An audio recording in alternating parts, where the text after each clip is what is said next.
ಕುಪೇಂದ್ರ ರೆಡ್ಡಿ ಅವರನ್ನ ರಾಜ್ಯಸಭೆಗೆ ಗೆಲ್ಲಿಸೋದಕ್ಕೆ ದಳಪತಿಗಳು ವಿಶೇಷ ದಾಳ ಉರುಳಿಸ್ತಾ ಇದ್ದಾರೆ. ಏನದು ದಾಳ, ಹೇಗಿದೆ, ಏನ್ ಮಾಡ್ತಾ ಇದ್ದಾರೆ? ಹಾಗಾದ್ರೆ ಕೊನೆ ಕ್ಷಣದವರೆಗೂ ಕೂಡ ಗೆಲುವಿಗಾಗಿ ರಣತಂತ್ರವನ್ನ ರೂಪಿಸಲಾಗ್ತಾ ಇದೆ. ಆತ್ಮಸಾಕ್ಷಿ ಮತಕ್ಕಾಗಿ ಕುಮಾರಸ್ವಾಮಿ ಕಸರತ್ತು ನಡೆಸಿದ್ದಾರೆ.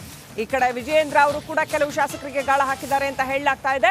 ಕುಪೇಂದ್ರ ರೆಡ್ಡಿ ಗೆಲುವಿಗೆ ಸಹಕರಿಸುವಂತೆ ಮಾತುಕತೆ ಆಡ್ತಾ ಇದ್ದಾರಂತೆ. HDK ಹಾಗೂ BYV ಅವರು ಮನವೊಲಿಕೆಗೆ ಮಣಿತಾರ. ಕೈ ಶಾಸಕರು ಅಡ್ಡ ಮತದಾನ ಮಾಡೋ ಧೈರ್ಯ ಯಾರಾದರೂ ಮಾಡ್ತಾರಾ? ಕುಪೇಂದ್ರ ರೆಡ್ಡಿ ಗೆಲುವಿಗೆ ಕೈ ಶಾಸಕರು ಸಹಕರಿಸ್ತಾರಾ ಅನ್ನೋದನ್ನ ಕಾದ್ ನೋಡ್ಬೇಕಾಗಿದೆ.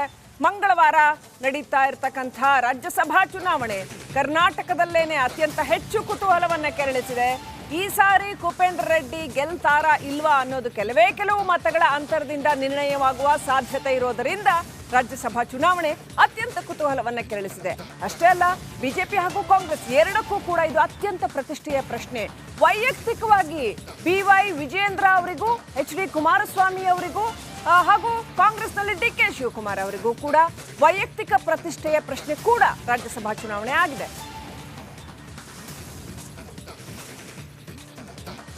ಹಾಗಾದ್ರೆ ಕುಪೇಂದ್ರ ರೆಡ್ಡಿ ಅವ್ರನ್ನ ಗೆಲ್ಲಿಸೋದಕ್ಕೆ ಏನೆಲ್ಲ ತಂತ್ರ ಪ್ರತಿತಂತ್ರ ಮಾಡ್ಲಾಗ್ತಾ ಇದೆ? ಆತ್ಮಸಾಕ್ಷಿ ಮತದಿಂದಾಗಿ ಆದ್ರೂ ಕುಪೇಂದ್ರ ರೆಡ್ಡಿ ಅವರು ಗೆಲ್ತಾರಾ ಅಂತ ಪ್ರಯತ್ನಿಸಲಾಗ್ತಾ ಇದೆ ಕೊನೆ ಕ್ಷಣದವರೆಗೂ. ಯಾಕಂತಂದ್ರೆ ಆ ವೋಟಿಂಗ್ ಪ್ರಕ್ರಿಯೆ ಇದೆಯಲ್ಲ, ಮತದಾನದ ಪ್ರಕ್ರಿಯೆ ಇದೆಯಲ್ಲ, ಅದೇನೇ ಬಹಳ ಸಂಕೀರ್ಣವಾದಂಥ ಪ್ರಕ್ರಿಯೆ. ಆ ಪ್ರಕ್ರಿಯೆಯಲ್ಲೂ ಕೂಡ ಸ್ವಲ್ಪ ವ್ಯತ್ಯಾಸಗಳಾದರೂ ಕೂಡ ಮತ ಅಸಿಂಧುವಾಗುವ ಸಾಧ್ಯತೆ ಇದೆ. ಮತಗಳು ಅಸಿಂಧುವಾದಾಗ ಇಡೀ ಲೆಕ್ಕಾಚಾರ ತಲೆ ಕೆಳಗಾಗುವ ಸಾಧ್ಯತೆ ಇದೆ. ಅಥವಾ ಯಾರಾದರೂ ಆಬ್ಸೆಂಟ್ ಆಗಿ ಬಿಡಬಹುದು, ಆಗ್ಲೂ ಕೂಡ ಇಡೀ ಲೆಕ್ಕಾಚಾರ ತಲೆ ಕೆಳಗಾಗತ್ತೆ. ಇನ್ನಷ್ಟು ಅಪ್ಡೇಟ್ ಪಡ್ಕೊಳ್ಳೋಣ. ನಮ್ಮ ಪ್ರತಿನಿಧಿ ಸತೀಶ್ ನೇರ ಸಂಪರ್ಕದಲ್ಲಿದ್ದಾರೆ. ಸತೀಶ್, ಕೊನೆಯ ಕ್ಷಣದವರೆಗೂ ಅತ್ಯಂತ ಕುತೂಹಲವನ್ನ ಕಾಯ್ದುಕೊಳ್ತಾ ಇದೆ ರಾಜ್ಯಸಭಾ ಚುನಾವಣೆ. ಕುಪೇಂದ್ರ ರೆಡ್ಡಿ ಗೆಲ್ತಾರಾ ಇಲ್ವಾ? ಅಡ್ಡ ಮತದಾನ ಮಾಡಿದ್ರೆ ಯಾರು ಅಡ್ಡ ಮತದಾನ ಮಾಡಿದ್ರು ಅನ್ನೋದೇನೆ ಒಂದ್ ರೀತಿಯ ರಣರೋಚಕ ವಿಚಾರ ಆಗಿದೆ ಈ ವಿಚಾರದಲ್ಲಿ. ಸೊ ಈ ಕ್ಷಣದಲ್ಲಿ ಗ್ರೌಂಡಿಂದ ಅಪ್ಡೇಟ್ ಏನಿದೆ ಸತೀಶ್ ಈ ಬಗ್ಗೆ?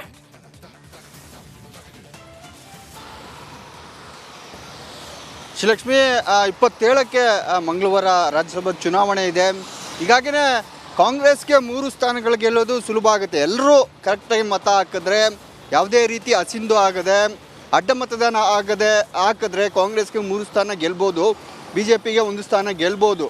ಆಗ ಯಾವುದೇ ರೀತಿಯ ಕುಪೇಂದ್ರ ರೆಡ್ಡಿಯ ವಿಚಾರ ಬರೋದಿಲ್ಲ. ಆದರೆ ಇಲ್ಲಿರುವಂಥ ಪ್ರಶ್ನೆ, ಕಾಂಗ್ರೆಸ್ನ ಎಲ್ಲ ಶಾಸಕರು ಈಗ ಕರೆಕ್ಟಾಗಿ ಅವರ ಪಕ್ಷದ ಅಭ್ಯರ್ಥಿಗೆ ಆಗ್ತಾರಾ ಅನ್ನೋದು ಈಗಿರೋ ಪ್ರಶ್ನೆ. ಆದರೆ ಕಾಂಗ್ರೆಸ್ ಮತ್ತು BJP ಮತ್ತು JDS ಮೈತ್ರಿ ಅಭ್ಯರ್ಥಿ ಕುಪೇಂದ್ರ ರೆಡ್ಡಿ ಎರಡನೇ ಅಭ್ಯರ್ಥಿಯ ಗೆಲುವಿಗೆ ಸಾಕಷ್ಟು ಕಸರತ್ತನ್ನು ಮಾಡ್ತಾ ಇದ್ದಾರೆ. ಕುಮಾರಸ್ವಾಮಿಯವರಾಗಿರ್ಬೋದು, ವಿಜೇಂದ್ರ ಆಗಿರ್ಬೋದು, ಅವರ ಗೆಲುವಿಗೆ ಎಲ್ಲ ಪ್ರಯತ್ನವನ್ನು ಮಾಡ್ತಾ ಇದ್ದಾರೆ. ಕಾಂಗ್ರೆಸ್ನ ಕೆಲ ಆಪ್ತ ಶಾಸಕರನ್ನು ಸಂಪರ್ಕ ಮಾಡ್ತಾ ಇದ್ದಾರೆ.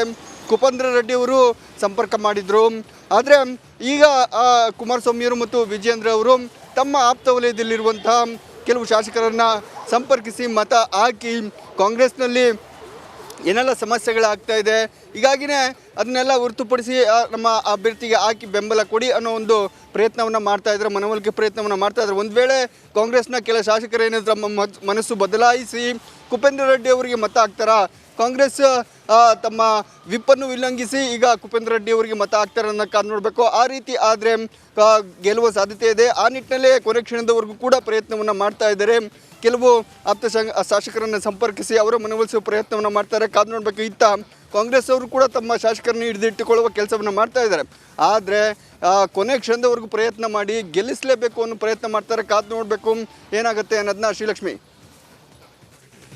ರೈಟ್. ಹಾಗೆ ದಯವಿಟ್ಟು ಸಂಪರ್ಕದಲ್ಲಿರಿ ಸತೀಶ್.